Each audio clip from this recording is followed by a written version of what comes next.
오늘 우리 요한일서 4장 7절부터 12절까지의 말씀을 보도록 하겠습니다. 요한일서 4장 7절부터 12절까지의 말씀입니다. 새번역 성경으로 저와 여러분이 함께 읽도록 하겠습니다. 사랑하는 여러분, 서로 사랑합시다. 사랑은 하나님에게서 난 것입니다. 사랑하는 사람은 다 하나님에게서 났고 하나님을 압니다. 사랑하지 않는 사람은 하나님을 알지 못합니다. 하나님은 사랑이시기 때문입니다. 하나님의 사랑이 우리에게 이렇게 드러났으니 곧 하나님이 자기 외아들을 세상에 보내주셔서 우리로 하여금 그로 말미암아 살게 해주신 것입니다. 사랑은 이 사실에 있으니 곧 우리가 하나님을 사랑한 것이 아니라 하나님이 우리를 사랑하셔서 자기 아들을 보내어 우리의 죄를 위하여 화목제물이 되게 하신 것입니다. 사랑하는 여러분, 하나님께서 이렇게까지 우리를 사랑하셨으니 우리도 서로 사랑해야 합니다. 지금까지 하나님을 본 사람은 없습니다. 그러나 우리가 서로 사랑하면 하나님이 우리 안에 계시고 또 하나님의 사랑이 우리 가운데서 완성된 것입니다. 아멘. 우리가 하나님에게서 났다라는 사실을 배웠다고 지난 시간에 함께 말씀을 나누었습니다. 하나님에게서 났다라는 것이 어떤 것들을 의미한다. 여러분 기억하시려고 써놨는데 보여주시면 딱 나타날 줄 알았거든요. 우리가 하나님에게서 났다는 사실을 배웠는데 그것은 어떤 의미인가? 우리가 첫 번째는 하나님의 자녀로서의 권세가 우리 안에 회복되었다. 그리고 두 번째는 하나님의 권세로 마귀의 모든 거짓과 싸워서 이겼다. 세 번째는 우리가 날마다 하나님의 다스리심을 받으며 살게 되었다라는 것을 의미하는 것이 내가 하나님께 속한 사람입니다. 내가 하나님에게서 난 사람입니다 라는 것의 의미라고 말씀드렸죠.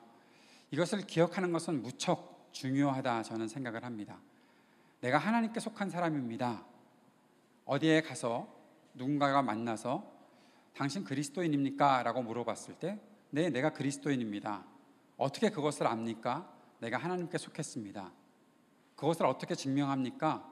내가 하나님의 자녀이고 그리고 내가 이 세상의 모든 거짓과 싸워 이길 수 있는 사람이고 오늘도 나는 하나님의 다스리심을 받으며 사는 사람입니다 라고 고백할 수 있어야 한다는 것이죠. 제가 아이오와에 살 때 몇 차례 그런 질문을 받았던 적이 있었는데 가장 인상 깊고 아직까지 기억에 남는 질문은 주유소에 아침 일찍 기름 넣으러 갔는데 주유소 직원이 나오더라고요. 보통은 안 나오는데 나와서 이렇게 아침 일찍 어딜 갔다 오길래 너는 기름을 넣으러 온 거야? 라고 물어보더라고요. 어디를 가길래? 그래서 제가 내가 목사인데 새벽에 기도하러 교회 갔다가 기름을 넣으러 온 거야 라고 얘기를 했죠. 영어로 얘기했습니다. 그랬더니 다짜고짜 이렇게 물어보는 거예요. 너 예수 그리스도를 주로 고백하니? 그리고 그렇게 매일매일 살고 있니? 라고 물어보는 거예요. 그 질문이 저한테 굉장히 뜨겁게 제 마음을 아침 일찍부터 뜨겁게 만들었던 그런 질문이었다라고 생각을 합니다. 그 이후에 어느 교단의 목사냐 등등 그렇게 물어보는데 제일 중요한 건 목사에게 그런 질문을 한다는 거죠. 당신은 예수 그리스도를 주로 고백합니까? 라고 물어봤던 거예요. 그 질문은요, 제가 CRC 교단의 목사 안수를 받을 때 그 목사로서 그 안에서 이렇게 시험 볼 때 처음 저에게 물어봤던 질문이 그거였어요. 당신은 예수 그리스도를 주로 고백합니까? 당신은 예수 그리스도께 속한 사람입니까? 당신은 하나님의 자녀라고 확신합니까? 그것이 우리들에게 어떻게 증명될 것인가? 그리고 나는 그것을 어떻게 고백할 수 있는가 생각해 보아야 하는 것이죠. 우리는 계속해서 내가 하나님께 속했다는 것이 이렇게 나의 믿음의 고백으로 드러나는 것뿐만 아니라 그것이 증명되어야 되는데 내 생활에서 여러분 꼭 기억하십시오. 그것이 여러분의 생활에서 증명되어야 되는 거죠. 근데 그 증명은 뭡니까? 우리가 서로 사랑한다는 것으로 증명이 돼야 한다라는 겁니다. 사랑하며 살다 보면 결국 우리의 믿음의 삶이 성숙하게 될 것이다 라는 것도 우리가 배웠었습니다. 성숙하다는 것, 성숙한 사람, 성숙한 공동체는 선하고 정의롭고 평화를 이루는 그러한 말을 하고 그 말들이 온전히 삶으로 실행되는 사람들의 모임을 만들어낸다. 그것이 바로 성숙한 사람이고 성숙한 공동체다라는 것들을 우리가 배웠었습니다. 그런데 그런 질문이 들어옵니다. 오늘도 우리가 본문을 읽다 보면 우리에게 너무나 익숙한 본문, 교회에 좀 다녔으면, 요한일서 말씀 조금 들었으면, 특별히 우리가 예배하고 있는 이 예배당 공간이 있는 이 갱신공동체, 사랑의 교회 갱신공동체에는 건물 곳곳에 하나님은 사랑이시다 부터 시작해서 이 요한일서의 말씀들이 써붙여져 있는데, 이 사랑에 대해서 나눌 때마다, 사랑에 대해서 이야기할 때마다 여러분 쉬우십니까? 사랑에 대한 이야기나 사랑에 대한 생각이나 그런 것들이 아주 쉽게 다가옵니까? 예수 믿는 사람은 사랑이라는 것에 대해서 굉장히 쉽게 말할 수 있을 거다 생각을 하는데, 사랑에 대한 이야기를 설교를 준비할 때마다 저는 어렵고, 또 그 이야기를 우리 그리스도인들이 해나가는 것 자체가 쉽지 않다라는 생각이 들어옵니다. 그런데 사실 사랑은 그렇게 어렵지만 불가능한 것은 절대 아니잖아요. 그런데 왜 불가능하지 않고 우리가 충분히 할 수 있는 것이 계속 어렵게 생각이 될까? 그 질문이 들어오더라는 것이죠. 그런데 그렇게 질문하게 되는 일들, 그 원인들 속에 한 가지는 그 사랑에 대한 정의, 또 사랑이 구체화되는 것에 대해서 우리가 아직 미숙하거나 익숙하지 않거나 또 잘 모르고 있거나 하는 그런 부분들이 있더라는 거죠. 하나님께서 나를 사랑하셨다라는 것을 우리가 충분히 알고 있는가? 하나님께서 나를 사랑하셔서 나로 하여금 하나님의 그 놀라운 사랑 가운데로 들어가게 하셨다라는 것을 내가 충분히 인식하고 알고 있는가? 우리 요한일서에서도 보라, 그 크신 사랑을 우리가 보고 하나님이 어떠한 사랑을 우리들에게 주셨는지 우리가 봐야 한다라고 그 감탄사로 말하고 있는 사도 요한의 고백이 우리 안에 그만큼 다가오는가? 어떤 면에서는 갈수록 그 사랑의 고백과 사랑의 그 마음들이, 사랑의 느낌들이 점점 희미해져 가는 것이 우리들의 모습이 아닐까 하는 생각이 들 때가 있다는 거죠.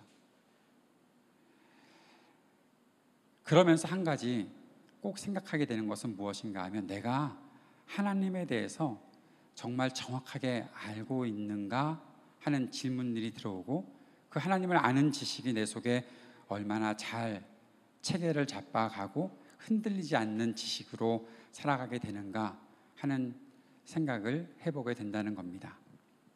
그런데 그렇게 생각하면서 그 질문을 던졌을 때, 주님, 제가 아직 주님을 향해서 주님을 알고 있다고 말할 수 없는, 주님을 안다고 말하는 것이 점점 자신 없어지는 그러한 삶을 살고 있네요 라고 할 때, 주님께서 우리들에게 보여주시는 한 가지 아주 중요한 말씀은, 나는 너를 알고 있고 내가 너를 알고 있기 때문에 너의 이름을 부르면, 너에 대해서 내가 다가가면 너는 그 큰 사랑의 음성을 듣고 나를 쫓아오는 것 아니겠니?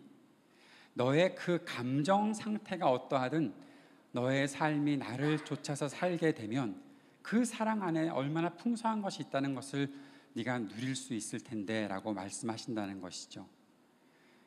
요한복음 10장에 나타나는 말씀들이 그것을 증명해 주는 것이 아닐까 싶습니다. 요한복음 10장 3절의 말씀에, 문지기는 목자에게 문을 열어주고 양들은 그의 목소리를 알아듣는다. 그리고 목자는 자기 양들의 이름을 하나하나 불러서 이끌고 나간다. 4절에 자기 양들을 다 불러낸 다음에 그는 앞서서 가고 양들은 그를 따라간다. 그 다음 말씀, 양들이 목자의 목소리를 알고 있기 때문이다. 우리가 하나님을 알고 하나님의 음성을 듣는 것에 있어서 익숙하고, 이것은 주님의 말씀입니다 하고 그 말씀을 따라 살다 보면 나의 목자 되시는 주님께서 얼마나 큰 사랑과 풍성한 것들을 내게 예비해 놓으시고 나와 함께 하신다는 사실을 알 수 있게 된다는 거죠. 깨닫게 된다는 거죠. 요한복음 10장 14절 15절엔 이런 말씀이 있습니다. 나는 선한 목자이다. 나는 내 양들을 알고 내 양들은 나를 안다. 그것은 마치 아버지께서 나를 아시고 내가 아버지를 아는 것과 같다. 나는 양들을 위하여 내 목숨을 버린다.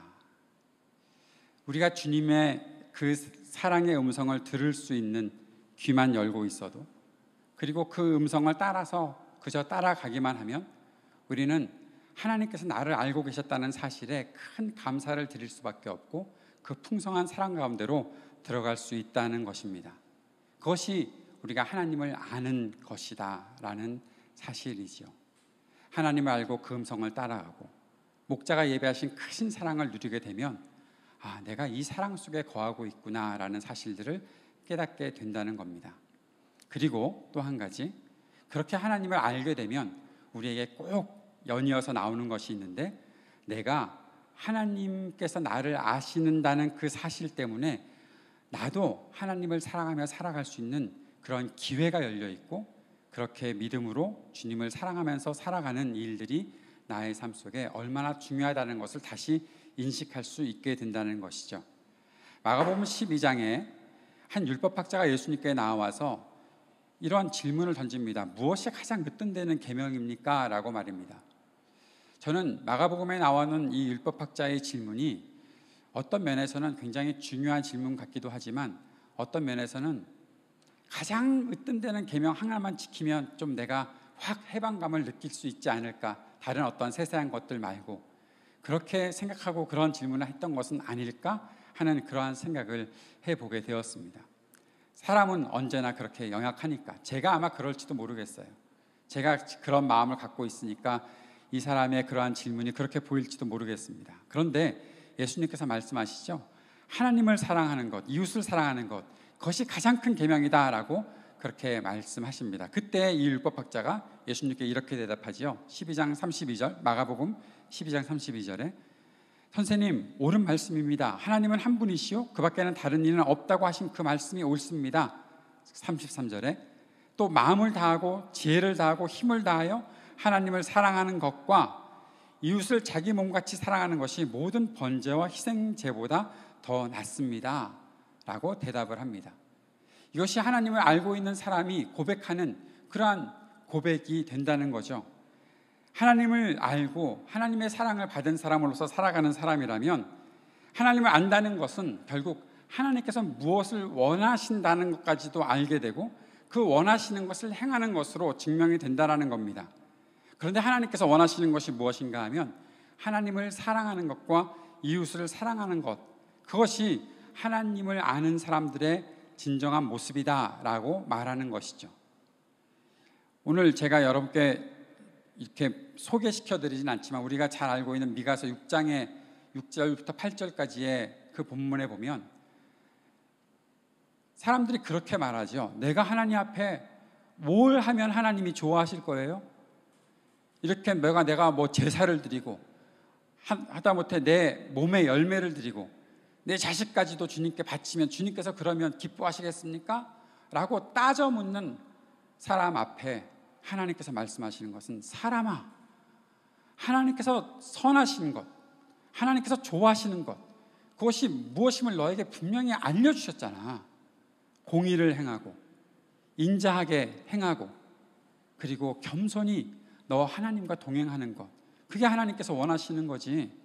네가 뭐 제사를 아름답게 드리고 네가 뭐 큰 제물을 주님께 바치고 너 자신을 어떻게 희생제물로 삼아서 드리는 것, 그거 주님께서 기뻐하신다고 한 적 없잖아 라고 하나님께서 말씀하시는 거죠. 우리가 하나님을 알고 있다면 결국 하나님께서 원하시는 것이 무엇인지를 알게 되고 그 원하시는 것을 행하다 보면 그것이 바로 이 땅의 사람들을 사랑하고 그 사랑을 서로 나누며 살아가는 것, 그것이 하나님을 안다는 것, 하나님께서 무엇을 좋아하시는지 그것을 알고 그 일에 자신의 전부를 드리며 사는 삶으로 바뀔 수 있다는 것을 성경 우리들에게 계속해서 가르쳐주고 있습니다. 하나님을 알기 위해서 하나님 앞에 나아가서 하나님을 만난다는 것, 그리고 하나님의 말씀을 듣는다는 것, 그것이 우리들에게 어떠한 의미가 있는 것인지 우리는 깊이 생각해 보아야 하고 또 그 속에서 다시 한번 우리 자신에게 질문을 던져봐야 합니다. 나는 그렇게 주님을 알아가고 주님의 음성을 듣고 살아가고 있는가? 우리 가끔 예수님을 인격적으로 만나셨습니까? 그런 질문도 받게 되는데, 예배에 대해서 정의할 때 예배는 하나님과 사람의 만남입니다 라고 그렇게 정의하는 사람들도 있는데, 진짜 만났는가? 어떻게 만났다는 것을 증명하는가? 라고 물어봤을 때 때로 우리는 별 할 말이 없어지는 때가 참 많이 있잖아요. 하나님을 어떻게 만납니까? 오늘 이 자리에서 하나님을 내가 만난다고 한다면 어떻게 만납니까? 결국 하나님께서 나에게 어떠한 말씀을 하시는지, 그리고 내가 하나님께 어떠한 모습으로 나아가는지, 그것을 아주 단순화시키면 내가 지금 기도하고 있는가? 내가 하나님의 말씀 앞에 서 있는가? 그러한 사실로 증명이 될 텐데, 그것이 나로 하여금 하나님을 만났다라고 말할 수 있는 그러한 자리로 인도하는가? 그 질문이 우리 안에 있어야 된다는 것이고, 그것을 우리는 깊이 한번 성찰해 볼 수 있어야 한다는 것이죠.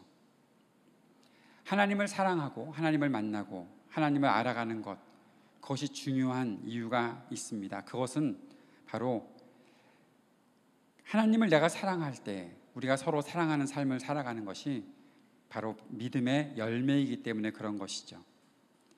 열매라는 말에 우리가 초점을 맞춰야 될 필요가 있습니다. 믿음의 열매. 열매라는 것은 씨앗이 심기고 자라는 과정을 통해서 나타나는 결과잖아요. 맞죠?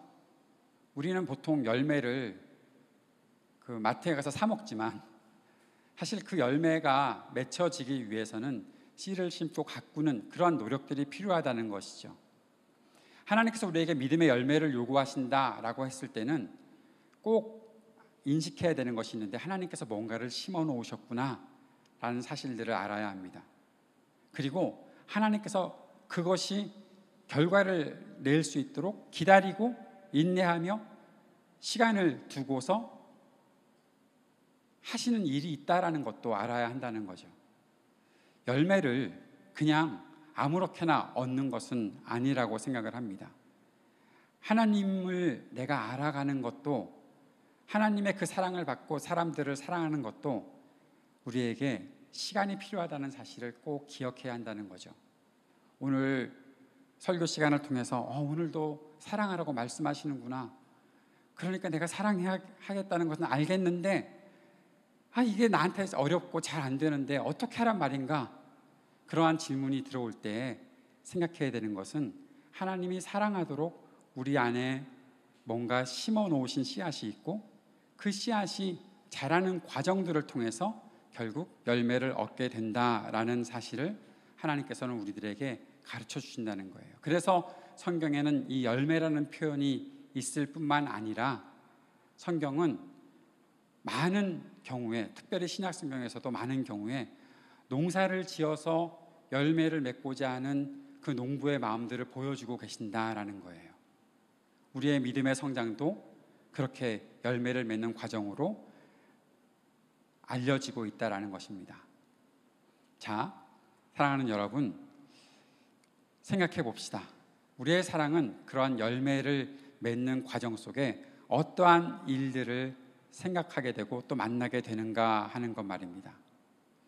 고린도전서 13장 5절의 말씀에 보면 이런 말씀도 있었죠.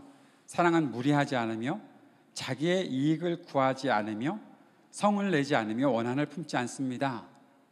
자기의 이익을 구하지 않는 사랑, 자신의 전부를 내놓더라도 내 이익을 구하지 않는 사랑, 그런 것이 우리에게 가능해요? 라는 질문을 할 수밖에 없을 거예요. 왜냐하면 우리가 생각하는 사랑은 나한테 지금 무슨 이익이 있는가를 생각하는 것이 먼저 나타나기 때문에 그런 거예요. 세상에서 정말 수없이 많은 왜곡을 만들어 놓은 것이 사랑이라고 저는 생각을 하거든요. 하나님께서 우리에게 보여주신 사랑이 진짜 사랑인데, 그 사랑에 대해서 우리가 느끼지 못할 정도로 먼저 사랑이라는 말을 들으면 수없이 많은 왜곡들이 우리 주변에 많다는 거예요.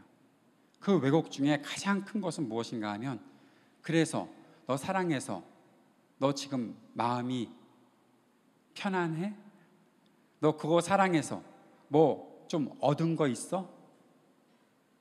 자식을 사랑하는 부모마저도요, 이 자식을 내가 사랑을 하는데 결국 이 자식을 내가 사랑해서 언젠가 내가 뭔가를 얻고 살겠지라는 생각들을 하는 경우들도 있더라는 거죠. 그러니까 그것이 나타나지 않으면 어떻게 해요? 자식이 미운 거예요.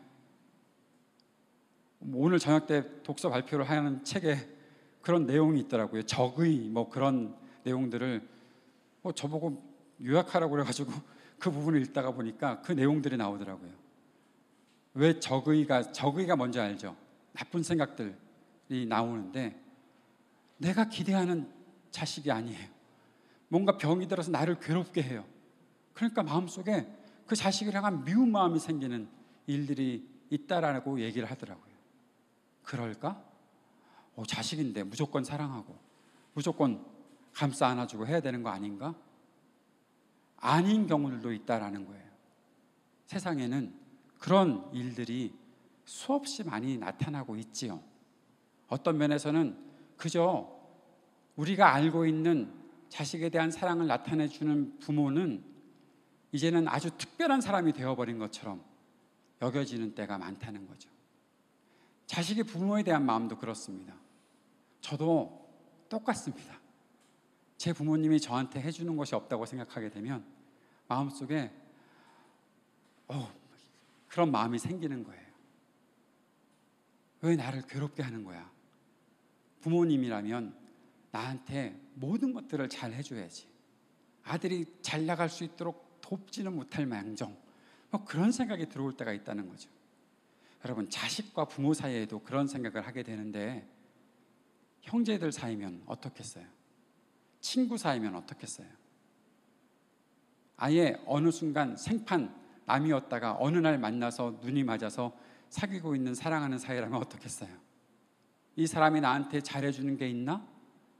잘해주는 거 없으면 내가 널 왜 사랑해야 돼?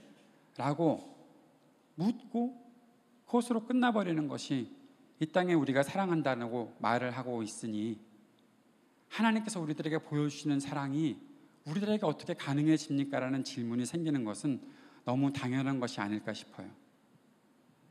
하나님의 사랑을 받는다는 것이 과연 우리들에게 가능했던 일일까? 그리고 하나님의 사랑을 받고 살아가고 매일매일 그 사랑 안에 산다는 것이 우리 안에는 얼마나 잘 적용되는 이야기일까 하는 그런 생각을 하게 되는 것, 그것이 성경에 말하는 사랑을 우리가 마음속에 되새길 때마다 생각해 보게 되는 일이다라는 것이죠. 그럼에도 불구하고 성경이 우리에게 가르쳐 주시는 그 사랑 가운데 놀라운 사랑은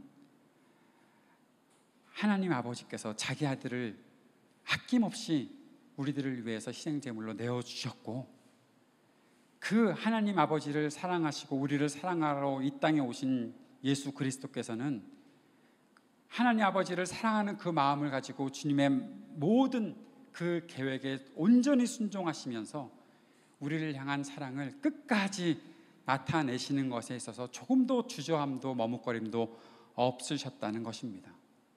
그리고 또 한 가지는 하나님 아버지와 예수 그리스도의 그 사랑을 경험했던 우리 믿음의 선배들이 그렇게 사람들을 상하며 살아갈 수 있었던 모습들을 보여주셨다 하는 것이죠. 다니엘서 묵상을 우리 하이브리드 교회에서 라이트 앤 딜라이트를 통해서 하고 지금 시작을 했는데, 내일 본문 묵상인데 잠깐 여러분에게 예고편을 들려드리자면, 다니엘이 죽을 처지에 놓였습니다. 왜냐하면 바빌로니아의 땅에 좀 뭐라고 그럴까요? 제대로 된 지혜자들이 없어서 제대로 된 지혜를 갖고 있었던 다니엘마저도 죽을 지경에 놓였었거든요. 그런데 하나님께서 다니엘에게 지혜를 주시고 꿈을 해석할 수 있는 능력을 주셔서 느부갓네살의 꿈을 무엇인지 알아맞힐 뿐만 아니라 그것을 해석할 수 있는 능력까지도 다니엘에게 있었는데, 다니엘의 그 마음속에 내가 꿈을 해석할 수 있습니다, 나는 죽이지 말아 주십시오 라고 한 것이 아니라 친구들과 함께 이 땅의 지혜자들이 죽지 않게 하자라는 그런 마음이 있었고, 그 왕의 명령을 따라서 모든 지혜자들, 뭐 지혜자들이라고 해봐야 점치는 사람들이에요. 점성가들이고요, 주술가들이고요. 그 사람들 왕에게 죽이지 않게 해달라고 그렇게 청하는 일들이 먼저 있었다라는 거예요. 나은 사람 살면 되잖아요. 내가 꿈 마치고 나 말고 다른 사람들 아무도 못했으니까 다 죽이고 나만 잘 나가면 되는 건데, 다니엘의 마음속에는 생명을 사랑하는 마음을, 이 땅의 사람들을 아끼는 마음들이 먼저 나서고 그 일을 중단시키고, 그리고 나서 왕을 만나서 하나님을 알게 하고, 왕이 이 모든 일을 하나님이 행하셨습니다 라고 말하고, 그리고 나서 왕의 꿈을 해석해 주는 일들, 다시 말하면 사람들을 아끼고 그리고 하나님을 드러내고 그 다음에 자신에게 주신 능력으로 그 꿈을 해석하는 일들이 있었다는 거예요. 저라면 순서 바꿨을 것 같아요. 꿈은 이런 것입니다. 내가 맞췄죠.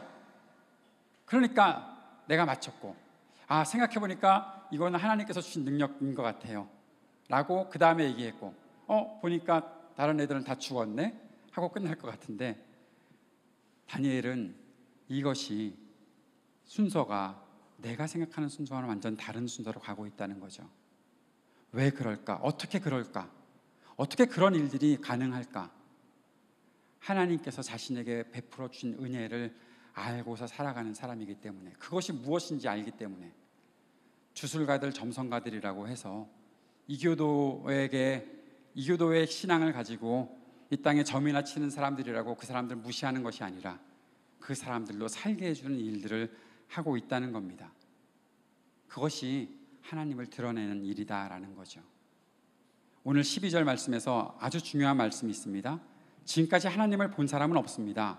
그러나 우리가 서로 사랑하면 하나님이 우리 가운데 계시고 또 하나님의 사랑이 우리 가운데서 완성된 것입니다 라고 말하고 있습니다. 하나님을 본 사람이 없는데 우리가 서로 사랑하면, 우리가 하나님의 뜻 안에서 서로 사랑하며 살아가는 일들이 우리들에게 이루어지면 하나님께서 우리 가운데 계시다는 것을 이 땅에 드러낼 수 있는 일들이 생길 수 있다라는 겁니다. 우리는 하나님의 그 사랑을 다 드러내지는 못하는 아직 진행형 믿음을 가지고 있고, 아직 약한 부분들이 있기 때문에 완벽하게 하나님의 사랑을 드러내 놓을 수는 없지만, 그러나 하나님께서 주신 그 사랑의 일들을 하나씩 한 걸음 한 걸음씩 나아가며 행한다면 우리는 이 땅의 사람들에게 하나님이 계시다는 사실을 알게 할 수 있다라는 거죠. 기독교가 많이 타락했고 사람들에게 상처와 아픔을 또 죽음을 주는 그런 일들을 하고 있는 이 세상 속에서 하나님의 사랑을 드러낼 수 있는 일, 하나님의 살아계심을 드러낼 수 있는 일이 우리 속에서 나타날 수 있다라는 것을 하나님께서 가르쳐 주시고 그것을 기대하고 있다라는 겁니다. 그런데 오늘 본문에서 아주 중요한 말씀이 있었죠. 하나님의 사랑이 우리 가운데서 완성된 것입니다. 우리는 보통 내가 하나님의 사랑을 어떻게 느꼈어요? 내가 하나님의 사랑을 이렇게 받았어요? 그러니까 그 사랑이 완성되었어요 라고 말하고 싶은데, 하나님께서는 그것은 우리들에게 씨를 심어 놓은 것이고 우리의 삶을 통해서 그 하나님의 사랑이 완성될 수 있도록 하신다라는 사실을 우리에게 깨우쳐 주시는 것입니다. 사랑하는 여러분, 우리는 완벽하신 하나님의 사랑을 받았습니다. 하나님의 사랑이 조금 부족해서 하나님께서 부족하신 사랑을 우리에게 나타내 주셔서 우리가 지금 이 모양으로 살고 있는 것이 아니고요, 완벽하신 하나님의 사랑을 받았습니다. 그런데 그것이 우리에게 심겨서 이제 매일매일 우리의 삶을 통해서 조금씩 자라가고 결국 하나님께서 원하시는 그 열매들이 맺힐 수 있게 된다라는 거죠. 그것이 하나님께서 우리에게 기대하시는 모습인 것입니다. 그 마음을 품고 고린도전서 13장 12절의 말씀을 한번 봅시다. 어떻게 말씀하고 있는가 하면, 지금은 우리가 거울로 영상을 보듯이 희미하게 보지만은 그때에는 얼굴과 얼굴을 마주하여 볼 것입니다. 지금은 내가 부분밖에 알지 못하지만은 그때에는 하나님께서 나를 아신 것과 같이 내가 온전히 알게 될 것입니다. 지금 내가 하나님의 사랑을 받았고, 너한테 말 건 거 아닌데, 지금 우리가 하나님의 사랑을 완전히 다 모르는 것처럼 어떤 면에서 부족함을 느낀다고 하더라도, 우리가 충분히 가지고 있을 수 있는 생각은 지금은 우리에게 희미하게 보일 수밖에 없지만 언젠가 뚜렷하게 알게 될 때가 있을 것이다. 그때에는 하나님이 나를 아신 것처럼, 그리고 하나님이 나를 사랑하신 것처럼 그러한 사랑을 주님께 드릴 수 있는 때가 있는 것이다 라는 사실을 말씀해 주는 것이죠. 사랑은 하나님께서 나를 사랑하신 것으로 끝나는 것이 아닙니다. 내가 다른 사람을 사랑하는 것으로도 완성되는 것이죠. 그것은 한 걸음 한 걸음씩 나아갈 수 있는 것이다. 저는 분명히 그렇게 생각합니다. 요즘 우영우 얘기를 제가 안 하고 넘어갈 수가 없으니까 또 지난주에 봤던 우영우 그 부분 속에서 제 마음속에 오늘 말씀과 함께 연결되어 있는 감동적인 장면이 하나 있어서 소개해 드리려고 합니다. 여성들이 차별을 당하고 해고당했죠. 안 봤나? 봤다고 치고 해고를 당했는데, 그래서 이제 소송에 들어갔잖아요. 근데 소송에서 어떻게 됐어요? 패소했죠. 패소했는데 패소한 이후에 그 변호사와 그쪽 편에 섰던 변호사와 그 소를 제기했던 원고들의 모습을 보면서 전 너무 놀랐어요. 드라마니까 놀랐죠. 그런데 그런 일들이 있어요. 최선을 다해서 했는데 그 결과가 나오지 않았어요. 그런데도 여유로운 모습이 있고 그 속에서 즐거워하는 모습이 있고, 그리고 뭔가 함께 나누는 깊은 사랑과 연대 그리고 격려가 그 속에 남아있어요. 우리 졌으니까 끝났어. 똑같다고 생각을 해요. 내가 사랑하려고 해봤는데 안 됐어. 끝났어. 여러분, 사랑을 어디서 큰 돈벼락을 맞고 어디서 사다가 놓고 그렇게 한 사람은 이런 것을 모를 거예요. 그러나 진정으로 사랑하는 사람들이라면 그 사랑은 한 걸음씩 한 걸음씩 나아가고 조금씩 자라가며 언젠가 열매를 맺을 것을 알기 때문에 그렇게 사랑하는 사람들은 여유가 있을 수 있다는 거죠. 부모로서 자녀를 사랑할 때 자녀의 모습이 때로는 내가 기대했던 모습, 내가 원하는 모습을 만족시켜주는 모습이 아닐 수도 있잖아요.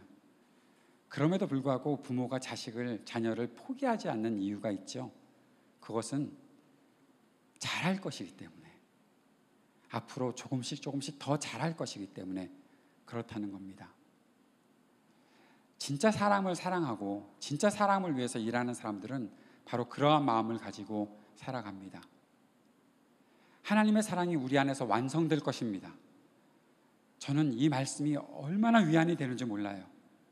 아직도 부족하고 아직 모자란 것이 너무 많은 나에게 하나님께서 약속해 주시는 말씀은 하나님의 사랑이 나에게, 우리에게 완성될 것이라고 말씀해 주신 그 하나님의 약속, 하나님의 기대가 있기 때문에 제가 그 안에서 위로와 평안과 격려를 얻게 된 것이죠. 그래서 하나님을 신뢰하고 그 말씀을 믿고 살아갈 수 있는 것이 아니겠나 싶습니다. 오늘도 우리는 아주 부족한 우리의 모습들을 서로 보게 될지도 모릅니다. 뭘 더 해야 될까 싶은 생각이 들 정도로 우리의 약함을 보게 될지도 모릅니다. 그러나 우리가 포기하지 않습니다. 우리가 조급해하지도 않습니다. 한 걸음씩 그저 걸어 나갈 수 있다고 고백하고 또 믿음의 걸음을 한 걸음 더 옮겨보는 것이죠.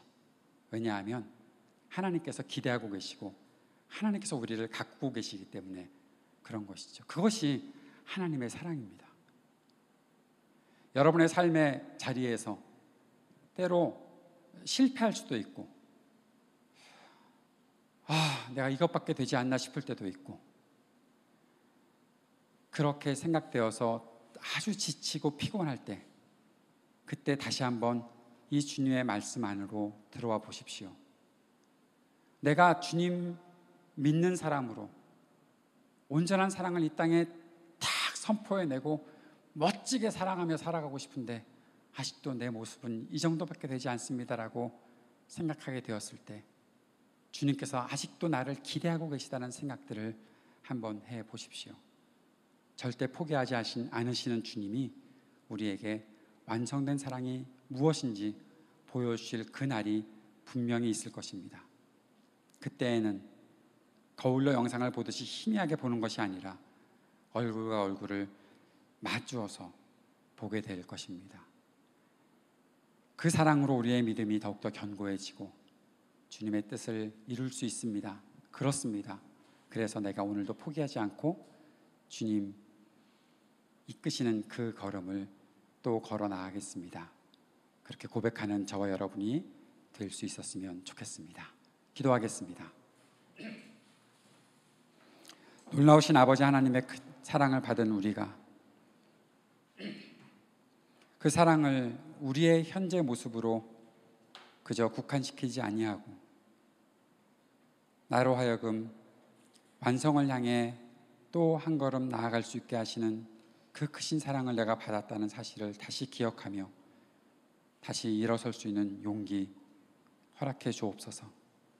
그리고 그 크신 사랑 가운데 우리가 날마다 누리며 머물며 살게 하여 주옵소서. 예수님 이름으로 기도드립니다. 아멘.